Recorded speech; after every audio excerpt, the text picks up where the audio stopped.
Tree pose is arguably the easiest balancing pose we do in yoga. To do tree pose, start with your feet together. Think about lifting up your toes and spreading them. You'll feel your inner arches lift and maybe your ankles start to activate. Try to keep that activation as you lower your toes back down. A lot of the balance comes from your toes. From there, think about lifting through the fronts of your thighs, tailbone draws down, space below your belly button pulls in. You're engaging your transverse abdominis, which is like your girdle muscle.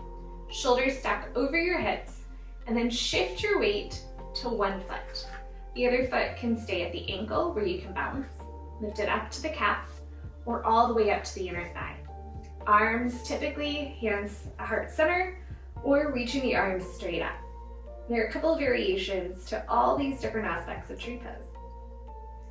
When you first start doing tree pose, if your balance is challenged, you can keep your foot at your ankle. Here you can tap off of your toes, so if you wobble one way or the next, you have something to hold on to.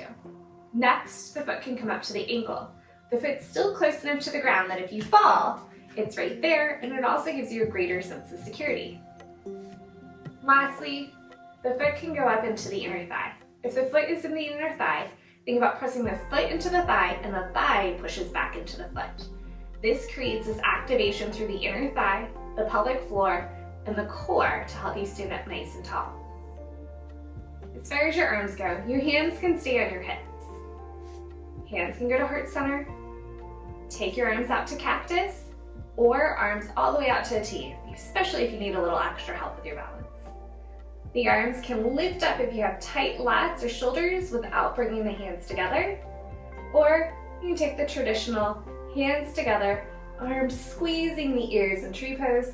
You can even look up while you do it. When doing tree pose, typically you want your gaze straight ahead on an object that's not moving. Focus on that object, keeping your gaze nice and steady, and then your foot will be steady as well.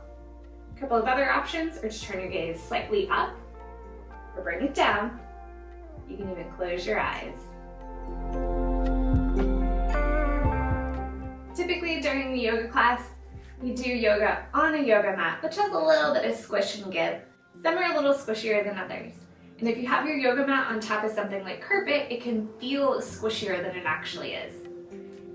To help stabilize during tree pose, you can also step off of your mat onto the floor. Another option is to use a wall or a chair to help you balance. From here, just hold on so you feel nice and secure, shift your weight, and pick up a foot. One of the things that I see the most is sticking the booty out behind you. When I think about squeezing the glutes to get the hips up over the heels, tops of the hips draw towards those low ribs, engage the core, that transverse abdominis, and then take whatever arm position you would like. Sticking the booty back is pretty typical for anybody who's had a child, especially within the recent couple years. Another common thing I see in tree pose is a sassy tree, sticking that hip out.